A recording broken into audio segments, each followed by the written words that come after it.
And it looks like war is approaching, people. So with this video, I'm mainly going to be talking about chapter 90. There is, however, one thing in particular I wanted to talk about with chapter 89. The reason why I mainly didn't do a review of chapter 89 was there wasn't that much to talk about, I felt, in 89, except the ending. So I figured I'd just wait till 90 and talk a little bit about the ending of 89. And in particular, what I'm referring to is the events at the end where Al was talking about Mikasa and Eren, and he said, whose memories is this? Now you got to think for a second. Wait a minute.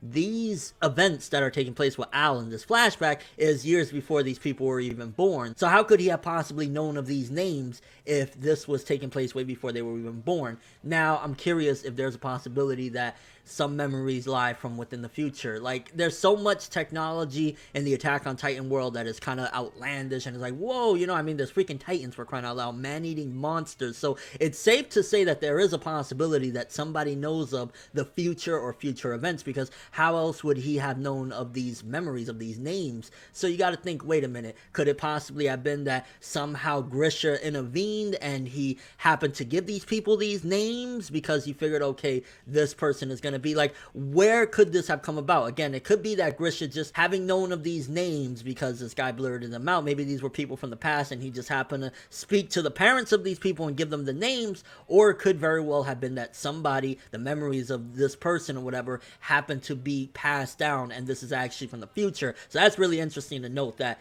how the hell would he have known the names of people that are yet to even been born? I mean, Eren wasn't born yet.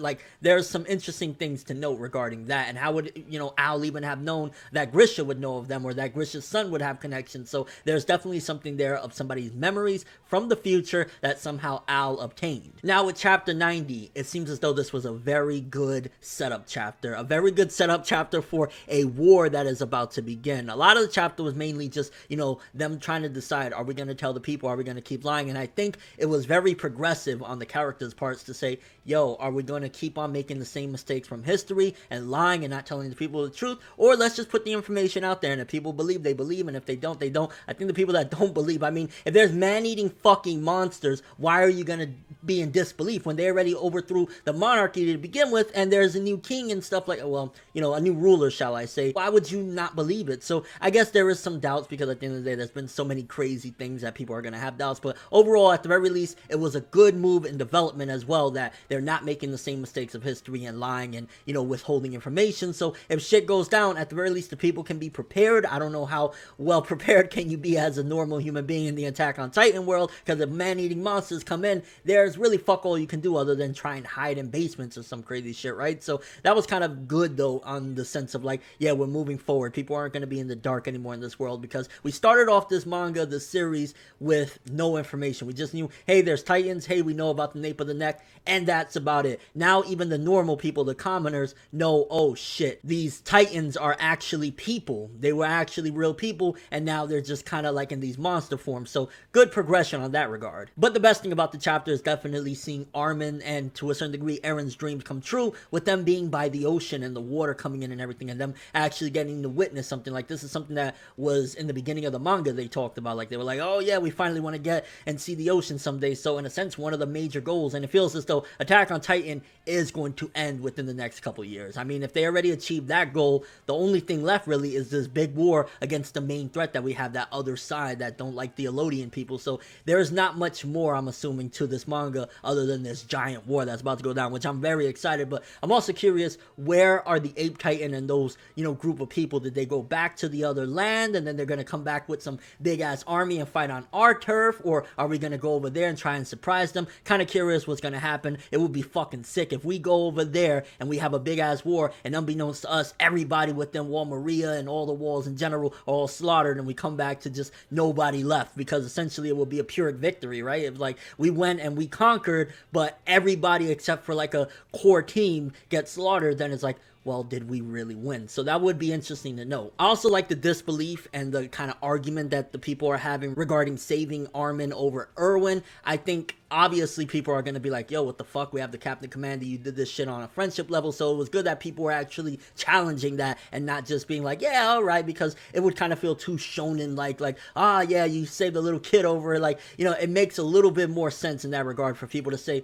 yo, this is bullshit. What's going on here? Even though some of these people are like, yo, who the fuck are you? These dudes have been through hell and back. Eren, Mikasa, Levi, they've been through hell and back. You need to shut the fuck up. So it was kind of one of those situations where it's like somebody that doesn't really know all the facts, doesn't know what Armin can contribute, because Armin has done great things, but I think everybody just isn't aware of the great things, especially new people that haven't been around the situation. They don't understand that Armin is a fucking G and what he sacrificed. He essentially was going to kill himself, and even if they get the information, it's still like, well, I wasn't there. I don't see what's great about this little motherfucker. So it was nice that they challenged it, but at the same time, it's like, you fucking dumbasses. Why don't you listen to these people? They've been through some shit. And chapter 90 was a huge milestone for Attack on Titan, because seemingly we're going to get a war out of all of this, and I'm like, yo, this is crazy. Notice as well the progression and character of Eren. Even though they reached a huge milestone, and, you know, Armin is there like, yeah, you know, everybody's kind of like, whoa, this is the ocean. This is what we've been dreaming of, and things of that nature. Is like, whoa, what's going on here? Eren is like, yo, this is cool. I enjoy this. This was one of our dreams. We finally achieved it,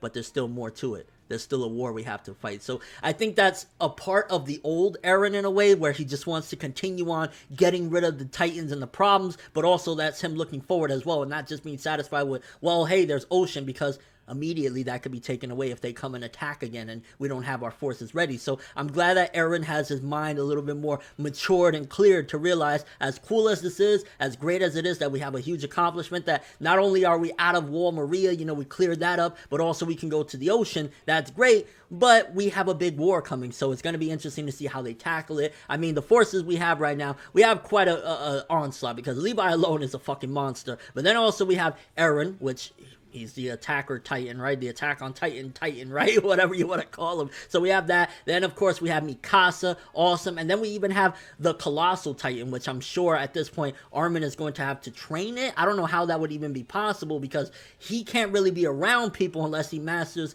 that ability of, like, you know, keeping in the heat. Because, I mean, well, I guess Bertolt as well could have done that, because he only let out the heat where people couldn't get next to him. But maybe Armin will be able to control it. And I'm kind of curious how they're going to go. Maybe they'll do something like they'll all ride on top of Armin's shoulders, because he's the Colossal Titan at this point, so he could essentially probably reach the bottom of the ocean. Well, I don't know how big the ocean is in the Attack on Titan world. If it's the same as our ocean, then no, that's not gonna rock, but that'll be interesting as well. And I mean, overall, very solid setup chapter. I give this one an 8 out of 10 for 90. 89, again, there was a lot of information we kind of already knew. I think the best bit of 89 was what I was talking about earlier regarding finding out that this guy Al had memories of seemingly the future of Mikasa and Armin, two people that weren't even born yet. So first off, let's ask the question, what do you guys think? How did Al have those memories of these two people that weren't born yet? Was it just the fact that Grisham made those memories true in a sense, and like he took those names and helped these parents to pick out these names? But then again, how would he know exactly who to pick out and what? So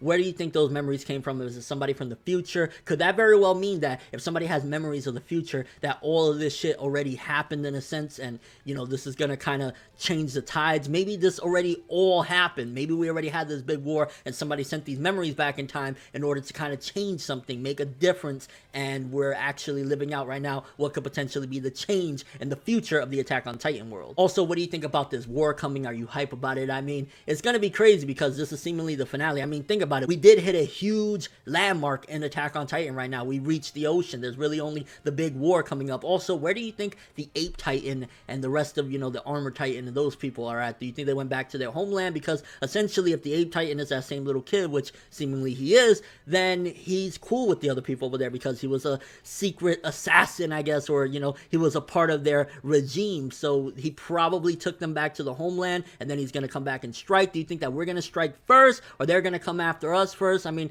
there's so many things that could go on right now, and we got a time skip out of it as well. That's a huge thing. So yeah, I want to say 8 to even an 8.5. Even though it was a setup chapter, it was a time skip and a setup for the future. Also a huge landmark again of, yo, we reached the ocean. Armin been dreaming of that for a while, and I'm glad at the very least he got to live to see that. If he dies in the future afterward, then I don't know what to say, because, I mean, he already escaped death, I think multiple times, I want to say. So yeah, your overall thoughts of chapter 90 in particular, because that's the latest one. And honestly, it looks as though Attack on Titan, I give it probably 2 years max. I want to say even 1.5 years, and this series is going to be over. But that's all I have for this one. Thanks for watching. Hope you enjoyed. If you liked anything I had to say or enjoyed the video, drop me a like. I'd greatly appreciate it. And if you want more from me, make sure to subscribe. Follow me on Twitter, Instagram, and stalk my Facebook to get more when the video ends. I'm ForneverWorld, and as always, people, have an awesome day.